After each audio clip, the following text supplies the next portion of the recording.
सभा की शुरुआत करते हैं डॉक्टर वर्णिका शर्मा से। डॉक्टर वर्णिका शर्मा जी रक्षा विशेषज्ञ हैं। डॉक्टर वर्णिका शर्मा जी, कुछ ही महीनों के बाद लोकसभा का चुनाव है। इस लोकसभा के चुनाव में क्या स्थिति आप देखती हैं? देखिए, जब हम विकसित राष्ट्र, विकसित भारत की कल्पना करते हैं तो विकसित भारत की कल्पना किसी एक वर्ग के विकास से नहीं होती।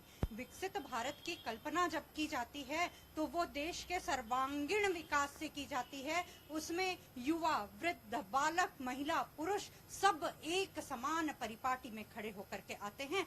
तब हम कह सकते हैं कि हम विकसित राष्ट्र की कल्पना कर रहे हैं। और इसी विकसित राष्ट्र की परिकल्पना को साकार करने के लिए समय समय पे देश में विभिन्न प्रकार की हमारी लोकतांत्रिक प्रणाली में चुनाव का आयोजन किया जाता है। और इस चुनाव प्रणाली में जो विजयी होके आता है, निस्संदेह उसकी योजनाओं से आम जनता को सरोकार होता है, तभी वो व्यक्ति चुनाव में विजयी होके आता है। तो अब जैसे कि चुनाव का वक्त आ गया है और 2024 में 49%, 49% में महिलाओं की वोटर संख्या में वृद्धि हो गई है।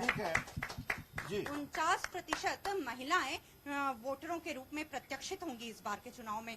तो प्रत्येक पार्टी, चाहे वो कोई भी पार्टी हो, उनका ध्यान केंद्र या सेंटर ऑफ फोकस रहेंगी महिलाएं। और निश्चित ही होना भी चाहिए, क्योंकि कोविड के बाद महिलाओं का जो स्वरूप उभर के आया है, उन्होंने जिस अल्प में प्रकल्प की रचना कर दी है, उससे स्पष्ट साबित हो गया है कि केवल ज्ञान नहीं, केवल अनुभव नहीं, वो दोनों का सम्मिश्रण करके कोविड जैसी महामारी से भी लड़ सकती हैं और उसे दूर भगा सकती हैं। तो ऐसे में जब भारत देश विश्वगुरु बनने जा रहा है तो महिलाओं को आगे आना बहुत ज्यादा जरूरी है।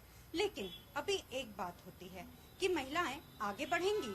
महिलाएं आगे कब बढ़ेंगी? जब वो पढ़ेंगी। महिलाएं पढ़ेंगी, आगे बढ़ेंगी, महिलाएं गढ़ेंगी। लेकिन उससे भी ऊपर एक बात आ जाती है कि तब वो गढ़ेंगी जब वो सुरक्षित रहेंगी।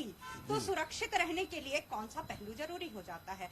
क्या उनको पहले आर्थिक सुरक्षा संपूर्ण रूप से मिल रही है? क्या सामाजिक सुरक्षा पूर्ण रूप से मिल रही है? क्या उनको राजनीतिक सुरक्षा पूर्ण रूप से मिल रही है? सुरक्षा का अर्थ होता है क्या वो संपूर्ण रूप से अपने अस्तित्व को साकार कर पाने में सक्षम हैं कि वो इन तमाम विधाओं में अपने को उन्मुक्त रूप से रख पा रही हैं? पहली बात। अब यदि हम उनके लिए योजनाएं बनाते हैं तो वो केवल सांत्वना नहीं चाहती, वो आज की डेट में सहभागिता चाहती हैं। मोनिका जी, एक चीज बताइएगा, एक चीज मैं आपसे सवाल करना चाहता हूँ। कई बार पुरुष भी आरोप लगाते हैं कि जहाँ पर महिलाओं को लगता है कि सबला बननी है वहाँ सबला बन जाती हैं, जहाँ पर अबला बननी है वहाँ अबला बन जाती हैं। तो दोनों चीजें एक साथ कैसे चल सकती हैं? जी, ये तमाम बातें, देखिए, सिक्के के दो पहलू होते हैं। हमेशा समाज में किसी भी चीज के लिए दो पहलू उभर के आते हैं। अबला सबला इन बातों से ऊपर होता है कि महिलाओं में आज में जन जागृति आ गई है।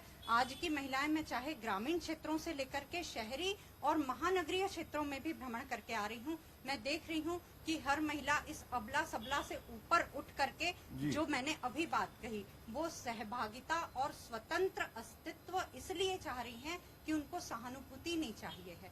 वे चाह रही हैं कि हम बराबरी से अपना कदम प्रत्येक जगह पे रख सकें और इसका उनको रिकॉग्निशन भी चाहिए। अब ठीक है, जूली पांडे जी माइक शेयर कर लीजिएगा। जूली पांडे जी, आप डाइटिशियन हैं।